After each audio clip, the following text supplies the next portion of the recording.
2019 ఎన్నికల్లో విజయం సాధించే దిశగా పవన్ కళ్యాణ్ మొదలుపెట్టారు. ఇప్పటికే పవన్ ప్రజల్లోకి వెళ్లి సభలు పెట్టి వారి సమస్యలు తెలుసుకుంటున్నాడు. అయితే ఈ ఎన్నికల్లో పవన్ ఎమ్మెల్యేగా పోటీ చేస్తున్న విషయం తెలిసిందే. అయితే పవన్ ఎమ్మెల్యే సీటుతో పాటు ఏకంగా సీఎం సీటే దక్కుతుందని రాజకీయ పండితులు అంటున్నారు. ఏపీలో మంచి నాయకత్వం ఉన్న ప్రజా సమస్యలను సర్కారు తీర్చలేకపోతుందనే విమర్శలు వస్తున్నాయి. విభజన తర్వాత ఏపీ కష్టాల్లో ఉండిపోయింది. ఏపీకి స్పెషల్ స్టేటస్ సంగతిని టీడీపీ యంత్రాంగం పక్కన పెట్టేసింది. దాంతో ప్రజల్లో టీడీపీ ప్రభుత్వంపై నమ్మకం పోయింది. బీజేపీ మాత్రం విభజన సమయంలో ఏపీకి హోదా ఇస్తామని పలికిన ప్రగల్భాలకు ఫుల్ స్టాప్ పెట్టేసింది. దీంతో కొత్త నాయకత్వం కోసం ఎదురు చూస్తున్నారు. పవన్ వైపే పవనాలు వీచే అవకాశం ఉన్నట్లు చెప్పుకుంటున్నారు.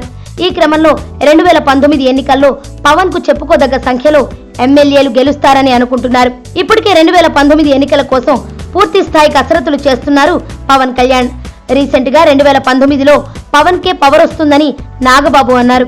2019 ఎన్నికల ప్రచారంలో తమ్ముడి కోసం అన్నయ్య చిరంజీవి ప్రచారం చేస్తే బాగుంటుందని వ్యక్తిగతంగా ఆశించారు. ఓ ఇంటర్వ్యూలో నాగబాబు మాట్లాడుతూ జనసేన తరపున తమ్ముడి కోసం అన్నయ్య ప్రచారం చేస్తే తప్పకుండా విజయం ఖాయమని, అప్పుడే ఏపీలో జనసేనకు పవర్ వస్తుందని, నీతి నిజాయితీ గల వ్యక్తి రాజకీయాల్లో వచ్చినట్లవుతుందని తెలిపారు.